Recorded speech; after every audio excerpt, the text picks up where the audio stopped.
பத்தியும் அதன் மூலமா என்ன நன்மைகள் தீமைகள் இருக்குதுன்னு தெளிவா பாட்டா படிக்கப்படும். கேட்டுக்கோ. சொல்லுங்கக்கா சொல்லுங்க. நாம் சுற்றுச்சூழல்ல என்ன நடக்குது நானும் சொல்றேன் கேளுங்க. நம் சுற்றுச்சூழல்ல என்ன நடக்குது நானும் சொல்றேன் கேளுங்க. நம் சுற்றுச்சூழல்ல என்ன நடக்குது நானும் சொல்றேன் கேளுங்க. அன்றும் இன்றும் சுற்றுச்சூழல்ல நடக்கிறத கேளுங்க. அன்றும் இன்றும் சுற்றுச்சூழல்ல நடக்கிறத கேளுங்க. ஆமா நடக்கிறத கேளுங்க. ஆமா கேளுங்க. நம் பாதுகாப்பா எப்படி இருக்குன்னு சிந்தித்து தான் பாருங்க. நம் பாதுகாப்பா எப்படி இருக்குன்னு சிந்தித்து தான் பாருங்க.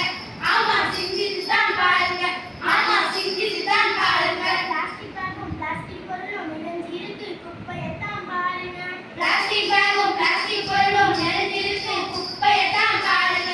ஆமா நிறைஞ்சிருக்கு குப்பையத்தான் பாருங்க. நம் மண்பானையும் மண்பொருளையும் மறந்த கதையை கேளுங்க. நம் மண்பானையும் மண்பொருளையும் மறந்த கதையை கேளுங்க. ஆமா மறந்த கதையை கேளுங்க. என்னக்கா சொல்லுறீங்க? நம்மளால சுற்றுச்சூழல் பாதிக்குதா? என்ன சொல்லுறீங்க? ஆமா plastic paper plastic bottle snacks box சுத்தி தூய்மை இல்லாம குப்பைகளை போட வேண்டும். சுத்தமான காற்று இல்லாம கஷ்டப்படுறோம். சரிங்க. இப்போ நம்ம அதுக்கு என்ன செய்யலாம்? சுற்றுச்சூழல் பாதுகாப்பா